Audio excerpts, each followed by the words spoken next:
Opening scene.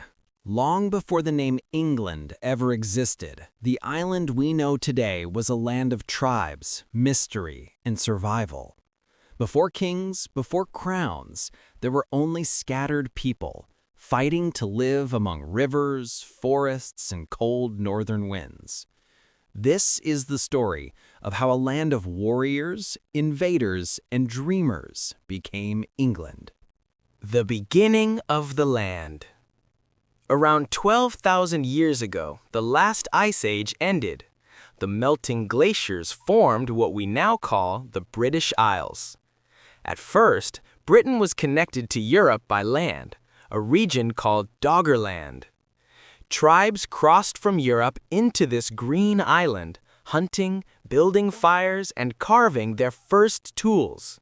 But as the sea levels rose, the land bridge vanished, and the people here became separated forever. Thus began the birth of an island people, unique and alone. The Age of Tribes. By 800 BC, new tribes arrived, the Celts. They brought iron, new languages, and sacred traditions. They built hill forts and worshipped nature, fire, and the sky. This Celtic Britain was not one kingdom, but many. Dozens of tribes ruled different parts of the island. Their world was rich with music, magic, and mystery, until new shadows arrived from across the sea. The Roman invasion.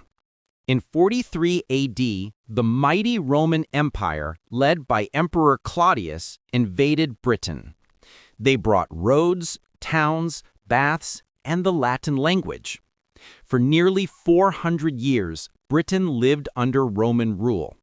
Cities like Londinium, modern London, grew strong, but far in the north, wild tribes, the Picts and Scots, resisted fiercely. When Rome weakened, the legions left, and Britain fell into chaos once more.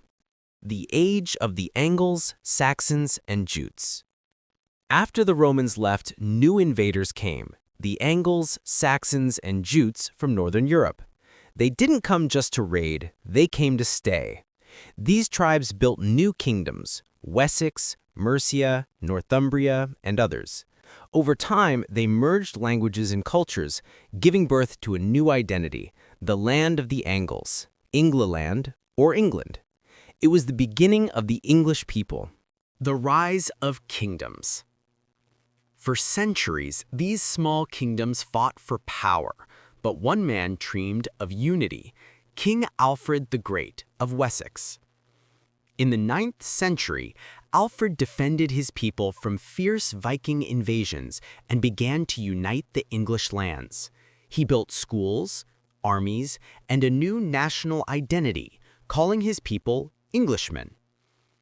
England was no longer just land. It was a nation taking shape.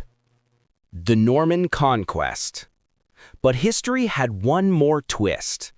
In 1066, William the Conqueror, a duke from Normandy, in France, invaded and defeated the English king Harold at the Battle of Hastings. It was a turning point, the last time England was ever conquered.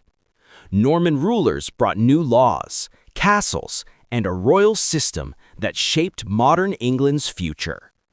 Ending from wild tribes to Roman roads, from Viking raiders to kings and queens, the island forged its destiny through struggle and vision. The story of England is not just history. It is the story of people who turned chaos into a kingdom, and a kingdom into a legacy that changed the world.